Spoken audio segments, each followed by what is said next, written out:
بادشاہ کی 60ویں سالگرہ کی آمد تھی۔ پوری ملک میں اعلان کر دیا گیا کہ بادشاہ کی سالگرہ پر عوام بڑھ چڑھ کر حصہ لے۔ بادشاہ نے اپنے سالگرہ پر یہ اعلان کرایا کہ ان کے لیے ایسی شاندار پوشاک تیار ہو جیسی کسی نے آج تک استعمال نہ کی۔ جو بھی بادشاہ کے لیے ایسی انوکھی پوشاک تیار کرے گا اسے انعام و اکرام سے نوازا جائے گا۔ چندو جولا ہے کہ 3 ذہین لڑکی تھی جو بادشاہ کے مظالم سے تنگ تھی۔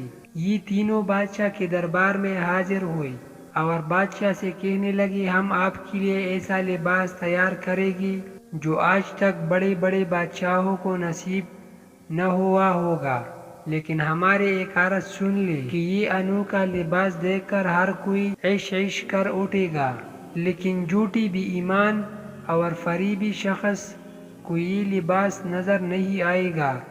البتہ اخراجات بہت زیادہ ہوں گے کیونکہ کپڑا سونے کے تاروں سے تیار ہوگا اور لباس پر ہیرے جواہرات سے کام ہوگا۔ بادشاہ نے لڑکوں کو مطلوبہ رقم فراہم کر دی۔ 10-15 دن کے بعد بادشاہ نے اپنے سپہ سالار سے کہا، اوہ جا کر دیکھیں کہ ان لڑکوں کا کام کہاں تک پہنچا ہے۔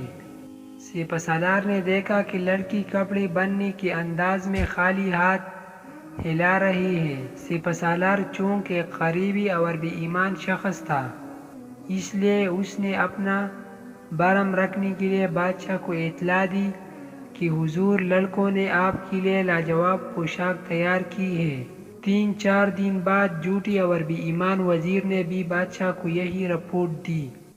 بادشاہ بہت خوش تھا کہ کل شام جب وہ پوشاک پہن کر درباریوں کے ساتھ گشت کرے گا تو لوگ اسے مبارکباد دیں گے۔ اگلی صبح لڑکی بڑے بڑے خالی تان لے کر محل میں آئی۔ بادشاہ خالی تان دیکھ کر حیران ہوا۔ پھر اس کو اپنی جھوٹی اور بے ایمان وزیر کی داستانیں یاد آئی اور لباس نہ نظر آنے کی وجہ بھی سمجھ میں آ گئی۔ اس لیے اس نے مصنوعی مسکراہٹ چہرے پر سجائے ہوئے کہا، یہ لاجواب لباس ہے۔ سب لوگ بادشاہ کو فقط ایک سرخ کی نیکر میں دیکھ کر قہقہے لگا رہے تھے اور بادشاہ سمجھ رہا تھا کہ اس کی پوشاک کی تعریف ہو رہی ہے۔ اچانک بادشاہ کو ایک بچے کی آواز آئی جو اپنے باپ سے پوچھ رہا تھا، ابو، بادشاہ سلامت صرف ایک نیکر پہنے کیوں کھڑے ہیں؟ خاموش بے ادب! اگر بادشاہ نے سن لیا تو سزا ہو جائے گی۔ دیکھا بچوں، 3 ذہین لڑکوں نے بادشاہ کو کیسے بیوقوف بنایا۔